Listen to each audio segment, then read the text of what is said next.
Good day and welcome back to Elementary 72 Gaming. Now, I am going on to the second part of the logistics series, and I hope that I can get your support on these videos. Please leave a like or subscribe on my video and consider subscribing to the channel. So, logistics is something big for the game, considering that they really have a lot of an effect on extending your ability to tank. So they can extend the armor link or the shield field. Now the Harbinger is really good for extending armor, so it's definitely an armor extender, and when I go through this I will be explaining how it can be effective. Okay, so the Harbinger logistics, let's go through the basics. It's exactly like the other two logistics ships. It has 1 drone, 6 weapons, 5 mid and 4 low slots. It's a 3x3 in engineering, like all the battle cruisers. Now let's go through its role bonus. 300% remote armor repairer optimal range, so it gives you a bonus to remote repair. 150% group armor effective range, once more a nice effective range extension, and group capacitor transmitter effective range plus 150%. Advanced remote armor operation bonus minus 8%. 2 armor repair activation time minus 10% to repair capacitor need. Now just like the previous two, when it came to shield logistics, they have about the same effect. When it comes to it, it's reducing the capacitor need. The capacitor need isn't as substantial as the shields, but you will see that there's a major difference between this logistics and the other logistics shop, and you'll notice that there's quite a bit of leeway when it comes to how you set them up. Okay, plus 75% remote transmitter optimal range, plus 20% remote transmitter transmission effect. Now obviously when you complete your advanced command, they go through the roof. They 375% range, and they are a total of 100% transmission effect. Okay, Brutix logistics. Now this is the second one of the armor logistics ships. I think I didn't complete that one. Yes, I didn't. So let's go through it. 600% armor repair optimal range, so it has this massive range for repairing armor. Plus 75 group effective repair range. Okay, and group transmitter effective range is plus 75%. So let's look at what you get for operation bonus from armor repair. Plus 15% remote armor repair efficiency, so it's more efficient. 75% additional efficiency added to your ship. It's a big difference. Minus 75% repair capacitor need. Now this is a little bit different from the other logistics pair. This one here has a reduction in its capacitor need as well, so it is going to be a little bit different compared to the other ship, but you will see that there are slight differences. Plus 150% transmitter optimal range, that's for capacitor, and remote transmitter effect plus 15%, it's also slightly reduced. So as you can see, it's about the same amount of overall defense. 809 megawatt grid. Now obviously you add 25%, that takes you up to 1000 megawatts. This is going to be a heavy one. When it comes to armor logistics, power grid is really its weakness, while capacitor isn't really all that much of a weakness. It has a 6553 gigajoule capacitor, not really going to make a big difference, but please bear in mind with what I'm going to put on the ship, things won't seem 100% comfortable. Okay, so when it comes to Brutix logistics, sorry, that was where we were. The Harbinger, I didn't show you its overall. 30,000 defense, 809 megawatt output, as I said, into the 1000 megawatt power grid, and a group capacitor of 6,553 gigajoules. Sorry about that. When you add on the additional 25%, it takes it up to about 7,500. No, sorry, 8,000 gigajoules for the ship. So that's where we are with their respective capacitors. So remember, the total effective power grid we have is 1000 megawatts. they make such a big difference for these ships, and these ships will not be changing to weapons. Understand the only weapon you can really substitute for them is going to be missiles, and the only reason for that is any other weapon affects their capacitor, and if they lose too much of capacitor, their logistics effect is reduced significantly. Alright, so let's go into their respective weapon slots. Now remember, there's 6 of them, and here comes the massive problem. So let's go look at the medium first.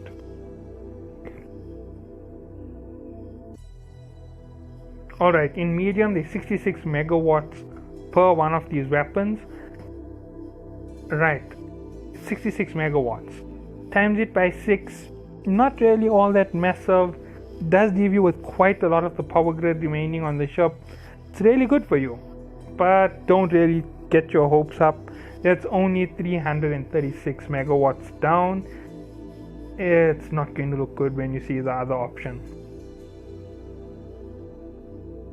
Okay, wait, let me just double check something here. Repair figure is 274.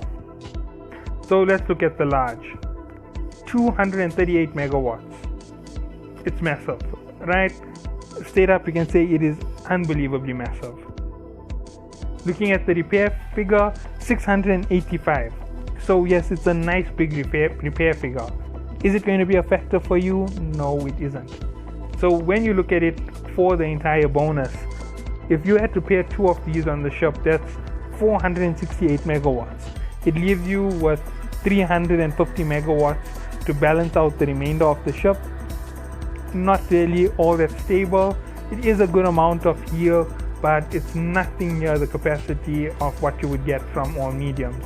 If you went all mediums, 2 of them are going to give you 500.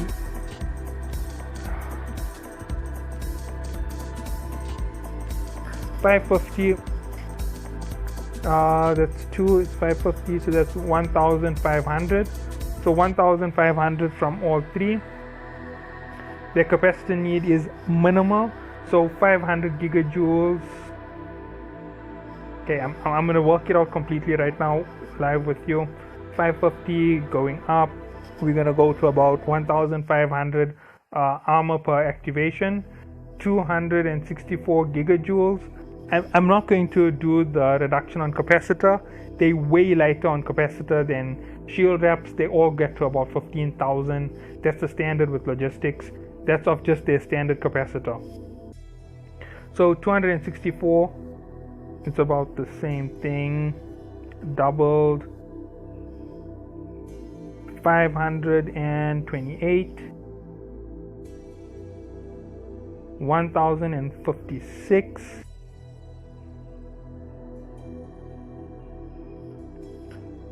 1,600. Okay, so 1,600 gigajoules, right? Let's look at this. We double it, we get 12,000, and the power usage is almost 2,000 gigajoules, right? Looking at the 2, I'd choose the mediums. The mediums are going to give you that nice solid rep. Although these do give you a lot more slots open on the highs, it's not really all that much of the push. You're going to get more effective range from all 6 being armor reps. Now, as I said, you can switch them out for missiles if you do feel the need, but considering that we are sacrificing to go to medium and we're not going large, and we can't go full large or 3 large, 3 large would kill your ship instantly. 3 large would be such a killer to you. Let's see. It'll just be over 700, so that means you only have 250 to balance out the remainder of the ship. It's going to be exactly like my previous build when it comes to the remainder. So you're going to be, actually you could balance it. No, you couldn't. Now with 3 it will be impossible to balance it. You'd need your full research to come in, and that'll push you to just over 1,100 at that point. So it would be more intense if you wanted to go with the heavier heal.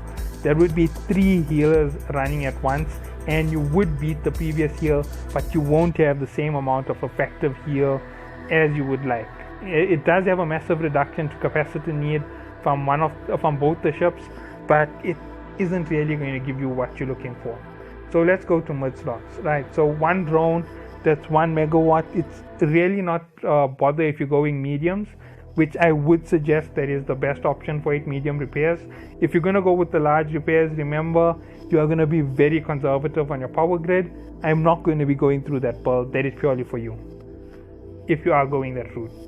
Okay, so we're not going to do anything for combat. We're going to go straight to remote capacitor transmitter, and we're going to go to medium. Right, so there we go, 2 mediums, 50 megawatts a piece. Wait,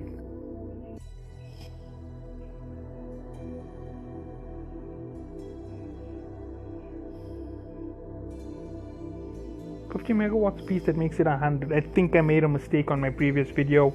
I don't know what in the world I was leading off as 30. Okay, so I did make a massive mistake on my previous video. I'm really sorry about that. I did make a mistake. With 50 by 50, that's 100 megawatts. If I wanted to cancel it, it is quite simple. I will omit the group I will omit these capacitor transmitters and jump straight to group capacitor transmitter in its place. It will be lighter than what my estimate is. So yes, there is a retcon to what I said last time. You're only going to go with one of these. I did make the mistake of saying 30 megawatts. It was one of the mistakes on my sheet and I rehearsed it for too long. Okay, so the next option is a group shield booster. Unlike the other build where it was an option that you could use one of each, this one you will use one of each. So one group shield booster, it's there to just give that little bit of an effective reduction. So when they hit you, they have to go through a shield, and when they go through the shield and they hit into your armor, it makes a reduction to it. Regardless of the figure, a little bit of shield goes a long way, because you take off a lot of the explosive damage, and the damage that you take to your actual ship becomes reduced by a slight amount. It might be once every 20 seconds, but this is going to make a big difference to your entire fight. Group armor wrap, a little bit of extra armor wrap isn't going to hurt. You really need it for this, so it is going to help you. And your group capacitor transmitter helps you phenomenally. You're going to need to carry plasmoids with you, obviously, if you're running this build. Now, both ships are around about equal when it comes to how well they can heal. It's not really the issue of which one is more effective. It's which one is faster, which one is slower. So the one with the longer range is a very fast wrap. It's going to wrap you extremely fast and it's going to be very stable. The one that is slightly closer range is going to wrap you really slow and keep you stable for a longer period of time. That was the whole idea behind it, but that isn't the case in this situation.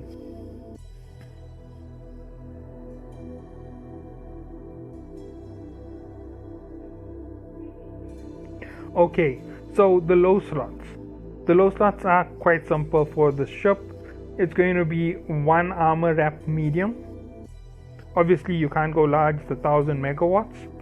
So one medium armor wrap, 111 megawatts down. One armor hardener, I'm really sorry about that. I think you might have caught me out. I know the figures on their grid because I've been doing this research for a few days. I haven't been able to make a test on any of these logistics like I want to. So I'm really sorry for this. It's just the way that it's going.